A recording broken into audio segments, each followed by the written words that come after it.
दोस्तों तुसीं देखते पे हो अपना देश पंजाब टीवी ते मैं तुहाडा मेज़बान मुहम्मद नदीम खरल। सब तो पहले अपने चैनल को करो सब्सक्राइब ते बेल आइकन का बटन दबाओ कि मेरी हर आने वाली नवी वीडियो तुहाडे तक पहुंच सके। दोस्तों तुहाडे वास्ते तुहाडा वीर नदीम खरल रोज नित नवीं वीडियो लैके आंदा। अज जिहड़ी वीडियो लैके आया तो 4-5 दिन पहले एक मैं आस्ट्रेलियन छोटी गां की वीडियो पाई थी चाचा अब्बास के कोलों। यह गां विक गई सी, ठीक है। तो ये जनाब जो गां विक गई है तो इनका सारा साल तक पैसे मैं दे चुके हैं।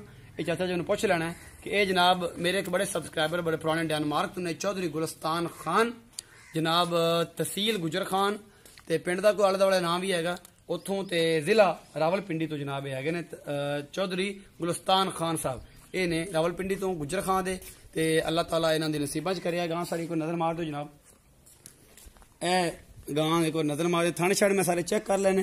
फाइनली ये सून नूं अजे दो दिन जो होर कट सकती है। वक्त शक तुसीं चौधरी गुलस्तान खान साहब चेक कर सकते हो सकता है कि मैं तुहानूं भेज देवां, हो सकता है कि सून तो बाद भेजा। चाचा इत्थे मेरे कोल आओ। चाचा जी ये दसो कि तुहानूं पैसे मिल गए? हाँ जी पैसे मिल गए, सारा कुछ अमन अमान किसी किस्म की कोई ठगी गाड़ी तो नहीं की कोई ठगी नहीं। तुहानूं सारा जिवें गल कीती तुहानूं उवें फाइनली पैसे सारा कुछ मिल गए। ये अमानत खड़ी जनाब गुजर खान गुलस्तान खान दी साडे कोल अमानत है। जिंदगी मौत अल्लाह कोले जी जी ते सून तो पहले लै जाण दोनों दी अमानत है, सूई लै उन्हां दी अमानत है। असि दे चुके हैं, रकम असि लै चुके हैं। बड़ी मेहरबानी सर, बड़ी मेहरबानी। तुसीं सारे मामला चेक कर सकते हो।